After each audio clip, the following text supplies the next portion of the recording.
que habla solo de los beneficios. La segunda hablamos del tabaquismo como enfermedad, ¿eh? Y eso es importante, que todo fumador se considere un enfermo, fume o no fume. El fumador que deja de fumar es un fumador que no fuma, pero sigue estando enfermo, hasta que no se resuelve la enfermedad, y la enfermedad ya veréis cuándo está resuelta cada uno de vosotros. Y luego el tabaquismo como adicción, es decir, esta tarde en el tú a tú que hemos tenido, que hemos grabado, ha comentado Amelia, que vive en Calera de León, que ella conoce a gente que por su zona, por donde ella vive, han ido al CEDES y que no tratan el tabaquismo como lo trato yo, no lo tratan como una enfermedad ni como una adicción.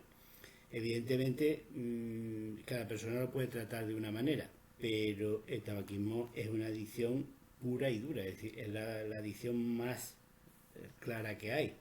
Y de hecho, nada más que hay que preguntar a cualquier persona que vaya a estos sedes, estos sitios donde yo trabajo, que consumen, y todas, por no decir el 100%, fuman tabaco.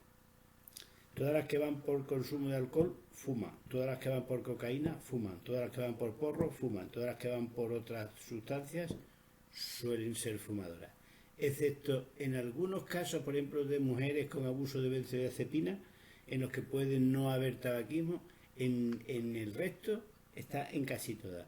Luego, el tabaquismo como adicción está claro que no hace falta de seguirlo pregonando, que lo tenemos claro, ¿no? Y en la cuarta sesión, que fue la última, estuvimos hablando de las expectativas, las expectativas o las creencias que tienen las personas. Pero más que las expectativas, las creencias. La creencia es lo que vosotros creéis que os pasa. Por ejemplo, fumar me gusta. Eso es una creencia adictiva, una creencia de la adicción, una creencia errónea. Si dejo de fumar engordo, de algo hay que morir, por uno no pasa nada, dejar de fumar es dificilísimo, total, ¿para qué voy a dejar ya de fumar si lo he intentado y no lo consigo nunca? Es decir, todo eso son creencias que están arraigadas por la adicción, o están fomentadas por la adicción. Y esas discrepancias o esas creencias erróneas lo que hacen en el fumador es producir una cosa que se llama disonancia cognitiva, que ya lo hemos explicado aquí y lo volveremos a explicar en otra ocasión, que es querer y no querer. Es decir, cuando el fumador quiere y no quiere. Evidentemente, todos los fumadores, bueno, en la población en general, no toda la gente fuma ni ha sido fumadora, es decir, hay un 30% de no fumadores, es decir, uno de cada tres. Los dos que han sido fumadores o bien se mantienen fumando, y solamente un 10% de los fumadores consiguen dejar de fumar. Es decir, no hay muchos exfumadores.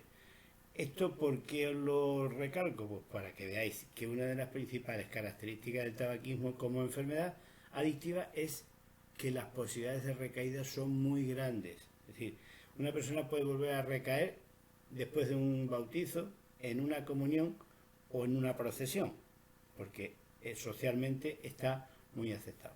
Entonces, lo que tenéis que tener claro, y lo que yo vengo hablando esta semana, es que cada fumador tiene que tener sus tiempos. Cada fumador necesita una recuperación que va en función a cada persona. No podemos extrapolar, y esto lo veis muchas veces en el grupo, por ejemplo, Toñi y Manuel, que son los que más tiempo lleva, y Amel, aunque Antonia ya también lleva bastante tiempo, veréis en los grupos que la gente no os cree a los exfumadores cuando decís, o por ejemplo tú, Toñi, esta tarde has dicho, o en el WhatsApp este que has puesto, no me quiero repetir. Porque claro, lo normal es que tú repitas tu historia y cuentes tus cosas, pero tienes que tener en cuenta una cosa, es siempre gente nueva. Pero cuando la gente te escucha de nuevo, dice, esta es, parece que dice lo que quiere el médico oír. No, es decir, uno dice lo que va sintiendo en ese momento. Entonces hay un cambio que muchas veces no es valorable. Entonces las creencias se modifican, Y cuando tú vas modificando tus creencias es cuando resuelves tu dependencia al tabaco. Entonces, antes de dejar de fumar, yo lo que estoy intentando es que la gente aprenda por lo menos ciertas cosas. Aprenda que antes de dejar de fumar tiene que modificar sus creencias. Por ejemplo, gente que cree que tiene que dejar de fumar el día de su cumpleaños, pues, por ejemplo, el caso de Toñi que decía que quería dejar el cumpleaños de su hija, el cumpleaños vendrá todos los años, en el mismo día. Pero lo que tú no tienes que tener claro es que tu motivación, la fuerza o la razón por la que tú dejas de fumar, tiene que ser máxima en esa fecha para conseguirlo. Es decir, tienes que estar preparada antes, es decir, porque llegue la fecha no dejas de fumar. Eso le pasa a toda la gente que se pone el 1 de enero, o el día de su cumpleaños, o después de unas vacaciones, o después de no sé qué. Pasa y pasó. Entonces, la motivación tenéis que entenderlo como algo que una gente de las que acceden aquí dicen que no tienen motivación ninguna para dejar de fumar y otras que vienen súper motivadísimas, ¿no? Y que ahora que están motivados que cuando tienen que dejarlo. Bueno, pues la motivación es como la batería del móvil o la batería de nuestro coche. Necesitamos recargarla. Cada vez que el coche lo arrancamos tiene un generador que genera energía y recarga la batería. En el caso del móvil todos los días lo tenemos que enchufar. Entonces, no hay que tener la batería del móvil al 100% todo el tiempo, pero sí hay que tener en cuenta que la tenemos que recargar. Y con respecto a esto de la motivación, pues la gente se cree que tiene que venirle de algún sitio y la motivación tiene que nacer del interior. Es decir, yo repito muchas veces que el acto de dejar de fumar tiene que ser un acto de amor propio, es decir, algo que hagáis vosotros para vosotros mismos. Es decir, lo que haga Manuel Miranda es para Manuel Miranda, no le sirve a Antonia Murillo. Pero el cariño con el que Manuel Miranda haga eso, que es para él, va a ser para él. Entonces, el cariño con el que una persona deja de fumar es el cariño que se tiene hacia sí mismo. Os vuelvo a recordar que el fumador es una persona enferma que se autoengaña y se autoengaña cada vez que enciende un cigarrillo. Por eso a Chris le cuesta tanto trabajo, después de una recaída, retomar otra vez el tratamiento. Porque dice, ¿qué vergüenza me da? ¿Vergüenza de qué? Si tú sigues fumando, ¿de qué te va a dar vergüenza? Lo que tienes que ser consciente de esa realidad. Entonces, esa realidad es que tu motivación se ha descargado, se ha ido a cero. Entonces, con una motivación a cero no podemos conseguir nada, ¿no? Entonces, los motivos tenemos que sacarlos del interior. Y del interior, porque si lo sacamos de fuera, es decir, si me receta las pastillas, o cuando me recete las pastillas, o cuando mi hija dé a luz, o cuando no sé qué, no, esa motivación extraña o externa, o por así decirlo, de fuera, no hace que uno cambie. Entonces la motivación tiene que nacer del interior. Y del interior, por eso yo os he insistido mucho desde que hemos vuelto a retomar estas sesiones, es que uno tiene que buscar en dejar de fumar beneficios, ventajas, bondades, y el primer beneficio que tenéis que tener es curar vuestra adicción. Por eso tenéis que entender que para resolver una adicción, para resolver una enfermedad, primero hay que reconocer que se tiene. Si no reconoces la enfermedad, no lo soluciona. En el caso del alcohol, por ejemplo, y basado en las terapias de Alcohólicos Anónimos, hay una palabra que se utiliza mucho, que es recta. Recta significa la R de reconocer, la E de que es una enfermedad, la C de que es crónica, la T que tiene tratamiento y la A que es adictiva. ¿Vale? Entonces, reconocer que es una enfermedad, que es adictiva y que tiene tratamiento. Eso es la recta. Y esa recta que los Alcohólicos Anónimos han pregonado durante mucho tiempo, en todas las adicciones se puede aplicar, y en esta no deja de ser una de ellas, ¿no? Entonces, reconocer que se está enfermo es muy importante. Es el principio de la recta es la R de reconocerlo. Si alguien no reconoce el problema que tiene, puede venir 200.000 veces a consulta, se puede tomar las pastillas 200.000 veces, que no va a solucionar el problema. Y la segunda cuestión, aparte de querer tratar esa adicción, es cuidar vuestra salud. No se trata de que tengáis que dejar de fumar, por ejemplo en el caso de Manuel, para curar sus problemas digestivos, o en el caso de Toñi para curar sus problemas en los pies, sino que vais a cuidar vuestra salud y vuestra salud en general.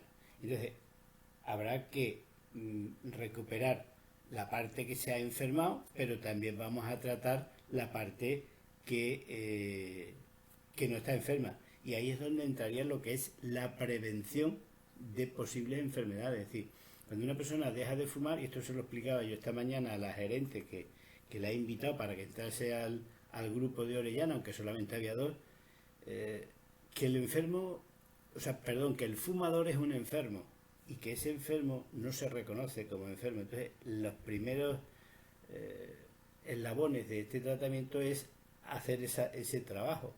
¿Sí? Y aunque vosotros digáis, y bueno, y no avanzamos, y parece que no tal, yo vuelvo a repetir, es muy importante que esas creencias que tenéis se resuelvan y sobre todo se resuelvan antes de dejar de fumar.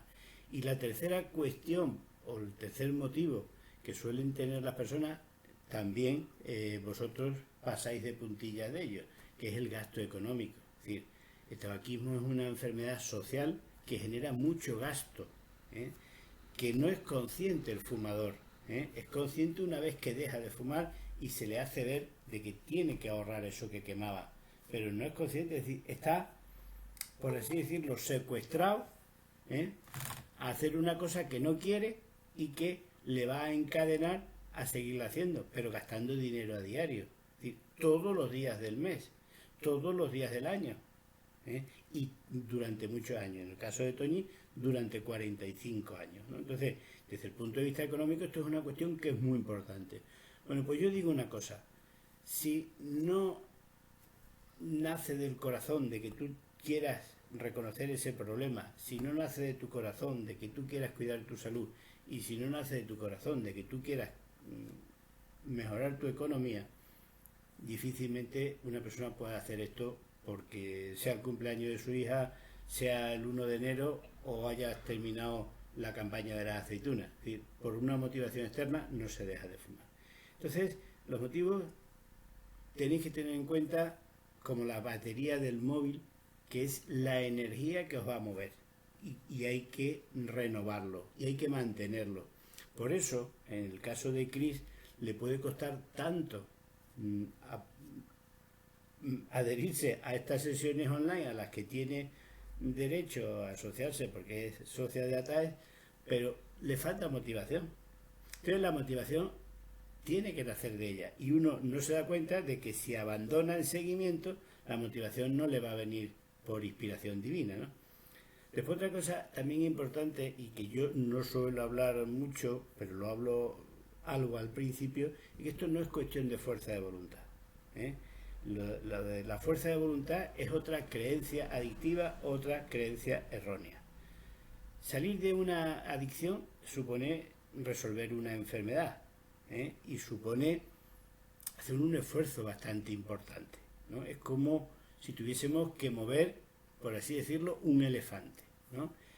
En la sesión 9 hay una psicóloga de Cantabria, una compañera mía del máster, Blanca María Benito, que nos habla de cómo se habla el fumador, ¿no? Y es muy importante la manera de hablarse el fumador, y hoy lo hemos comprobado en la sesión presencial de Pela, de cómo alguien se habla mal a sí mismo, dice que qué tonto he sido, que gilipollas, no lo voy a conseguir, siempre me pasa lo mismo. Es decir, la manera con la que uno se habla le influye en lo que le pasa, ¿no?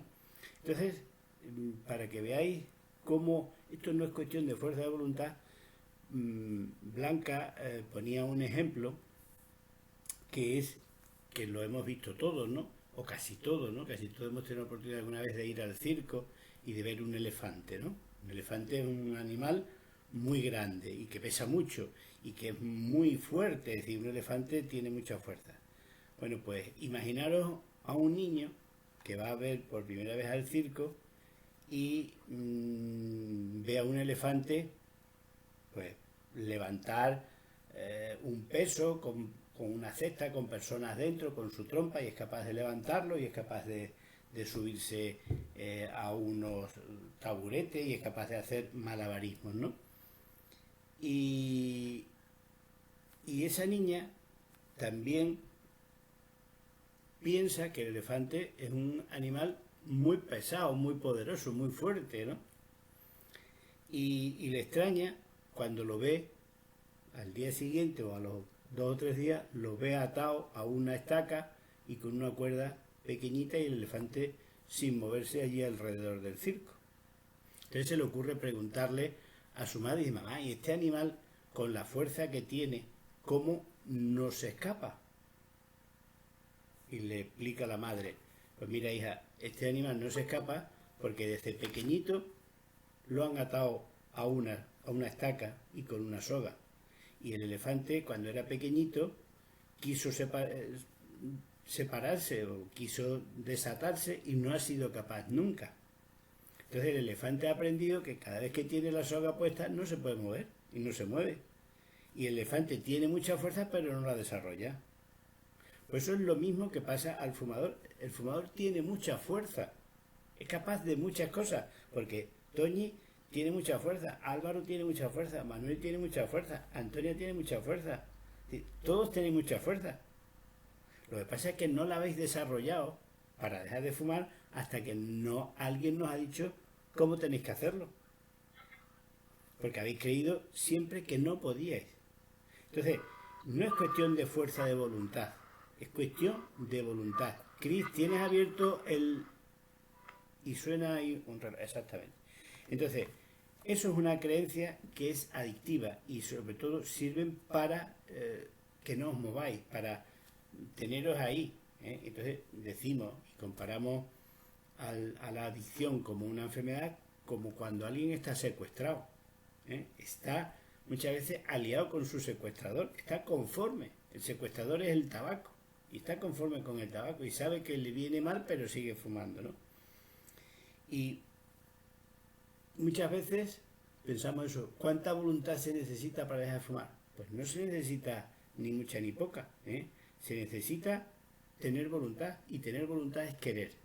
Pues fijaros, las drogas, todas las drogas, por eso no hay que diferenciar ni el alcohol, ni la cocaína, ni la heroína, ni los porros, ni las pastillas. Todas las drogas lo que hacen es anular la voluntad de las personas. Le quitan su voluntad. La quedan sin voluntad para hacer nada con respecto a la droga, no con respecto a su vida normal. Tú puedes seguir tu vida, pero no con respecto a la droga.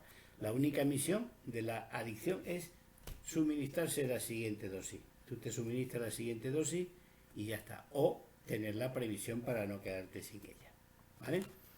Después hay otra cosa también muy importante que deberíais de saber también desde el principio.